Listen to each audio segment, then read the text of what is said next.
औज़ुबिल्लाहिमिनश्शैतानिर्रजीम बिस्मिल्लाहिर्रहमानिर्रहीम। स्टूडेंट्स अस्सलाम वालेकुम। कम्युनिकेशन स्किल्स का चैप्टर नंबर 3 हम मुकम्मल कर चुके हैं और लास्ट लेक्चर में हमने उसके शॉर्ट क्वेश्चंस पढ़े हैं।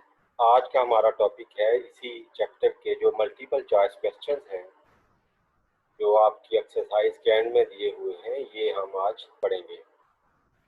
तो शुरू करते हैं। इसमें पहले नंबर पे जो शॉर्ट क्वेश्चन है वो ये है कि oral communication uses cues called, यानी ओरल कम्युनिकेशन ऐसे क्यूज या अलामतें इस्तेमाल करती है जिसको कहा जाता है, क्या कहा जाता है? Spoken words, written words, gestures या सिंबल्स। तो इसमें जो राइट आंसर है वो है स्पोकन वर्ड्स। ओरल कम्युनिकेशन में स्पोकन वर्ड्स जो हैं वो एज ए क्यूज इस्तेमाल किए जाते हैं। दूसरा शॉर्ट क्वेश्चन है कि in written communication the message is sent through dash words. In written communication, जिस तरह नाम से जाहिर है, तो message is sent through written words. तो रिटन वर्ड्स जो हैं वो इसमें राइट आंसर। तीसरा एमसीक्यूज है कि para language involve saying something but, यानी पैरा लैंग्वेज से मुराद क्या है कि कोई चीज़ कहना, लेकिन किस तरह कहना, बट हाउ, यानी किस अंदाज में आप कह रहे हैं उसको हम पैरा लैंग्वेज जो है वो कहेंगे। तो इसमें जो राइट ऑप्शन है, मैंने इसको हाईलाइट भी कर दिया है, इसका कलर भी मैंने चेंज किया हुआ है। तो इसका मतलब है कि आप पैरा लैंग्वेज जो है वो कोई चीज़ अदा करना, कोई चीज़ कहना, लेकिन किस अंदाज में कहना, इस चीज़ को हम पैरा लैंग्वेज कहते हैं। नेक्स्ट शॉर्ट एमसीक्यू है कि appearance involves how a thing, a person और सराउंडिंग लुक्स, स्पीक्स, रीड्स और राइट्स। तो इसमें अपीयरेंस, जिस तरह नाम से जाहिर है, इसका मतलब है कि लुक्स जो है वो इसमें राइट ऑप्शन जो है वो होगा कि अपीयरेंस से मुराद ये है कि कोई चीज़, कोई शख्स या कोई माहौल किस तरह का दिखाई देता है, इस चीज़ को हम अपीयरेंस कहेंगे। Kinesics involves how message is conveyed through facial impressions, body movements, smell and touch, time language।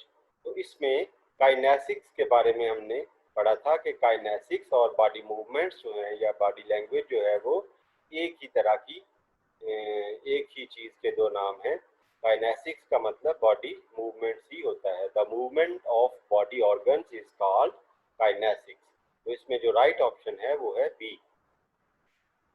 Next MCQ है कि appearance, body language, voice quality are kinds of, यानी अपीयरेंस जिस तरह कोई चीज़ जो है वो नज़र आ रही है, बॉडी लैंग्वेज और वॉइस क्वालिटी ये किस चीज़ की किस्में हैं? Verbal communication, non verbal communication, spoken communication और रिटन कम्युनिकेशन। तो इसमें जो राइट ऑप्शन है वो है नॉन वर्बल कम्युनिकेशन, क्योंकि ये सारी चीज़ें ऐसी हैं जिसमें हम अल्फाज का इस्तेमाल नहीं करते, अल्फाज के बगैर ही हम कम्युनिकेशन करते हैं। नेक्स्ट एमसीक्यू है the study of body language is called, यानी बॉडी लैंग्वेज की जो स्टडी है, इसका मुताला है, इसको क्या कहा जाता है? फिजियोलॉजी, काइनेसिक्स, लिंग्विस्टिक्स या साइकोलॉजी। तो इसमें जो दुरुस्त ऑप्शन है वो है kinesics. The study of body language is called kinesics.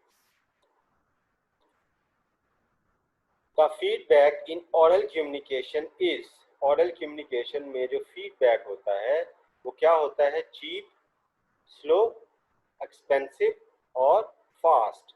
Oral communication में फीडबैक जो है वो हमेशा फास्ट होता है, यानी आपको अपनी बात का फौरन ही रिस्पॉन्स मिल जाता है। इसको हम कहेंगे कि ये जो ओरल कम्युनिकेशन है इसमें बड़ा ही क्विक या इमीडिएट फीडबैक जो है वो हमें मिलता है।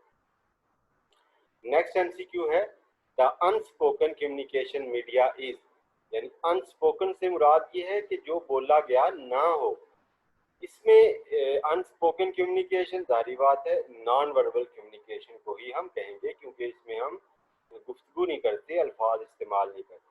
तो इसमें जो मीडिया है या चैनल है वो क्या हो सकता है? मीटिंग्स हो सकती हैं, जेस्चर्स हो सकते हैं, लेटर्स हो सकते हैं या वर्ड्स हो सकते हैं। तो इसमें मीटिंग्स और लेटर्स और वर्ड्स जो हैं इसमें ज़ाहिर बात है कि अल्फाज का इस्तेमाल किया जाता है, लेकिन जेस्चर्स ऐसी चीज़ हैं जिसमें नॉन वर्बैलिटी होती है, इसमें नॉन वर्बल कम्युनिकेशन होती है, इसमें हम अल्फाज का इस्तेमाल नहीं करते चनाचे जेस्चर जो है वो हमारा राइट ऑप्शन। इसके बाद नेक्स्ट हमारा क्वेश्चन है कि if words are used in communication it is called dash dash communication. हमने कम्युनिकेशन की जब अक़साम पढ़ी थी तो उसमें हमने कम्युनिकेशन की दो मेन काइंड्स पढ़ी थी। एक वो काइंड जिसमें वर्ड्स यूज होते हैं उसको हम वर्बल कम्युनिकेशन कहते हैं, और एक वो टाइप जिसमें वर्ड्स इस्तेमाल नहीं होते बल्कि बॉडी मूवमेंट्स और जेस्चर्स और इसी तरह की दूसरी चीज़ें इस्तेमाल होती हैं, उनको हम नॉन वर्बल कम्युनिकेशन कहते हैं। तो इसमें चूँकि वर्ड्स इस्तेमाल हो रहे हैं इस वजह से ये वर्बल कम्युनिकेशन कहलाएगी। नेक्स्ट हमारा शॉर्ट क्वेश्चन है, सॉरी एमसीक्यू है। If no words but body movements are used it is called dash communication. अभी पिछले ही एमसीक्यू में मैंने ये बात की है, इसमें अल्फाज इस्तेमाल नहीं कर होते बल्कि बॉडी मूवमेंट्स यूज की जाती हैं, इसको हम नॉन वर्बल कम्युनिकेशन कहेंगे। नेक्स्ट हमारा शॉर्ट क्वेश्चन है dash communication may be further divided into oral communication and written communication। यानी कम्युनिकेशन की वो कौन सी किस्म है जिसको हम मज़ीद ओरल कम्युनिकेशन और रिटन कम्युनिकेशन में तकसीम कर सकते हैं। तो ये हमने पढ़ रखा है कि ये वर्बल कम्युनिकेशन है। इसकी दो मेन काइंड्स हैं, ओरल कम्युनिकेशन यानी स्पोकन वर्ड्स के ज़रिए कम्युनिकेट करना, और रिटन कम्युनिकेशन यानी रिटन वर्ड्स के ज़रिए कम्युनिकेशन करना।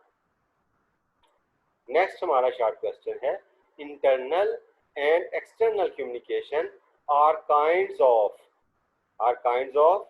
Oral communication, written communication, interpersonal communication और इंटरकल्चरल कम्युनिकेशन।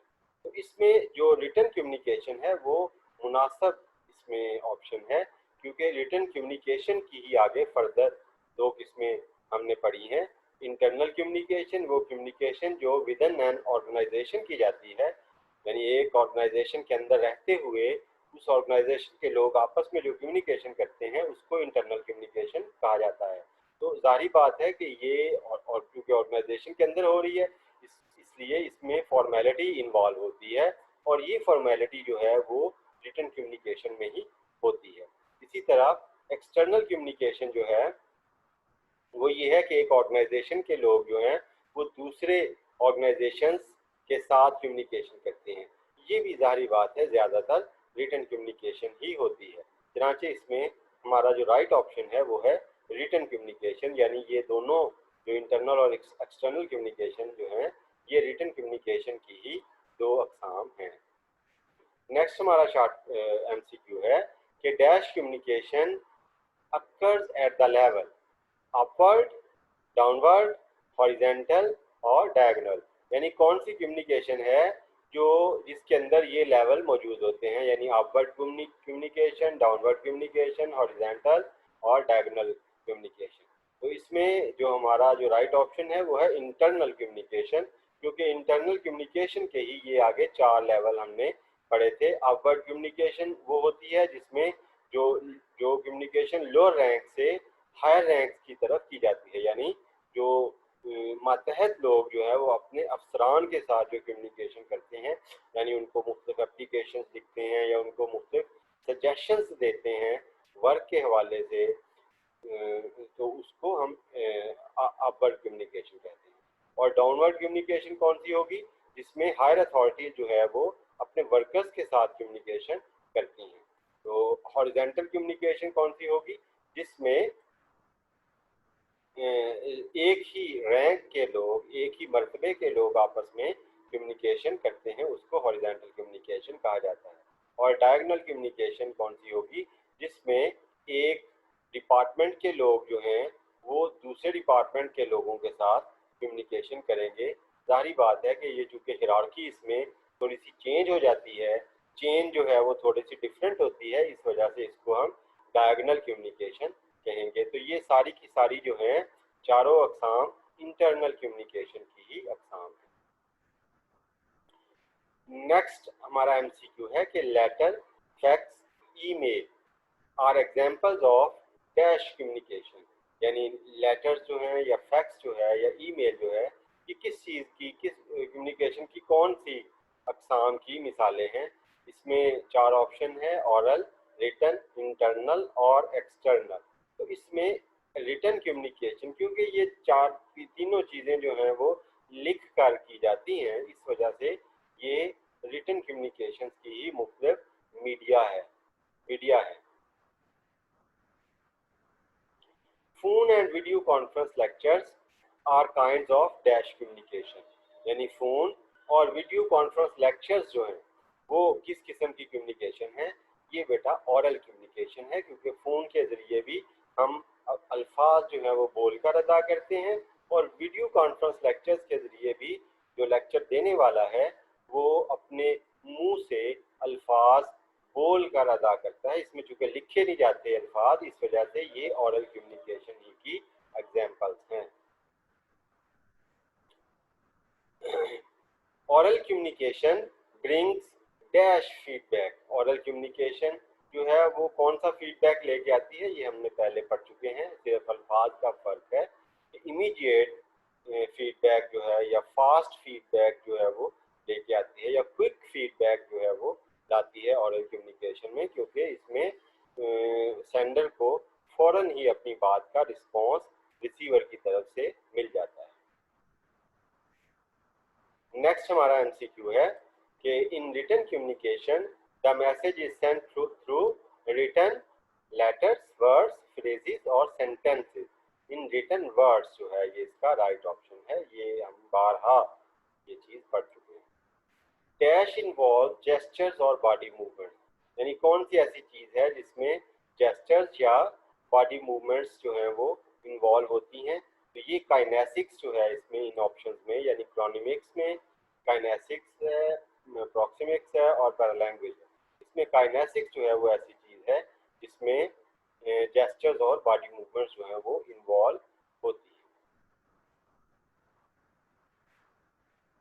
है। Conveying non verbal message through space around us is called, यानी नॉन वर्बल मैसेज इस अंदाज में कन्वे करना कि अब हमारे इर्द गिर्द जो स्पेस मौजूद है उसको यूटिलाइज किया जाए, यानी उससे अपना कोई ना कोई मैसेज जो है वो कन्वे करना अपनी पर्सनैलिटी से के मुतल्लक, अपनी शख्सियत के मुतल्लक। ये कम्युनिकेशन की कौन सी किस्म है, इसके बारे में हमने पढ़ा था कि ये प्रॉक्सिमिक्स है। प्रॉक्सिमिक्स ऐसी कम्युनिकेशन है जिसमें हम स्पेस अराउंड अस का मुताला करते हैं, यानी हमारे इर्द गिर्द जो स्पेस है उसका हम मुताला करते हैं। नेक्स्ट जो हमारा शॉर्ट क्वेश्चन है वो ये है, सॉरी ये एमसीक्यू है कि silent message through movements of body organs is also called kinesics, यानी वो मैसेज जो हम अपनी जिस्म की हरकत व सकनात से करते हैं उसको हम काइनेसिक्स कहते हैं। Sending silent message to the receiver through extra sounds is called, यानी वो मैसेज जो है वो साइलेंट ही होगा क्योंकि उसमें वर्ड्स जो हैं वो यूज़ नहीं किए जाएंगे। तो ये एक्स्ट्रा जो साउंड्स हैं जिस तरह थ्रॉट क्लियरिंग है, कफ है और इसी तरह की दीगर जो हंसी है, इसमें अल्फाज जो हैं वो इस्तेमाल नहीं होते। तो इन चीज़ों को क्या कहते हैं, इन चीज़ों को हम पैरा लैंग्वेज जो है वो कहते हैं। पैरा लैंग्वेज जो है यानी लैंग्वेज से की तरह की ये होती है, लेकिन इसमें फ़र्क क्या है कि लैंग्वेज में वर्ड यूज़ होते हैं, पैरा लैंग्वेज में वर्ड्स जो हैं वो यूज़ नहीं होते, बल्कि इसमें मुख्तलिफ किस्म की आवाज़ें जो हैं वो शामिल होती हैं। नेक्स्ट जो है वो एमसीक्यू है कि space language is also called, कि स्पेस लैंग्वेज को क्या कहा जाता है, स्पेस लैंग्वेज को प्रॉक्सिमिक्स जो है वो कहा जाता है। ये ऑप्शन सी जो है ये इसका राइट ऑप्शन है। लास्ट जो हमारा MCQ है वो ये है कि need for personal space in 2% talk is about 13 to dash inches, यानी 13 से लेके कितने इंचज तक जो है वो पर्सनल स्पेस होनी चाहिए जब दो अशखास जो है वो आपस में गुफ्तगू कर रहे हों। तो ये ऑप्शन जो है ये 20 इंचज जो है ये होनी चाहिए। जो माहिरीन हैं वो इस चीज़ के कायल हैं कि दो अफराद के दरमियान जो फासला है वो तकरीबन 1 फुट से लेके 1.25 फुट तक उनके दरमियान फासला जो है वो होना चाहिए। तो अगर इससे कम फासला होगा तो इसका मतलब ये है कि हम दूसरे की पर्सनल स्पेस के अंदर इंटरफेयर जो है वो कर रहे हैं, जो कि कम्युनिकेशन के फ्लो में हर्डल पैदा करते हैं। चनाचे ये जो है इसमें ऑप्शन डी जो है यानी 20 इंचज जो है वो दुरुस्त इसमें ऑप्शन है। तो ये बेटा जो शॉर्ट क्वेश्चन है आपकी किताब के एंड में दिए गए हैं, तो इनको आप अच्छी तरह अपने रजिस्टर पे हमेशा की तरह नोट कर लें और इनकी तैयारी जो है वो आपने अच्छी तरह करनी है और कोशिश करें कि इन शॉर्ट क्वेश्चंस वाले पोर्शन में आपका एक नंबर भी मिस ना हो। हर सूरत आपने 10 के 10 नंबर लेने हैं। तो ये हमारा आज का जो टॉपिक था। नेक्स्ट टाइम इंशाल्लाह हम चैप्टर नंबर 4 उससे शुरू करेंगे और वो है फंडामेंटल्स ऑफ कम्युनिकेशन, यानी कम्युनिकेशन के जो प्रिंसिपल्स हैं या उसके जो फंडामेंटल्स हैं वो कौन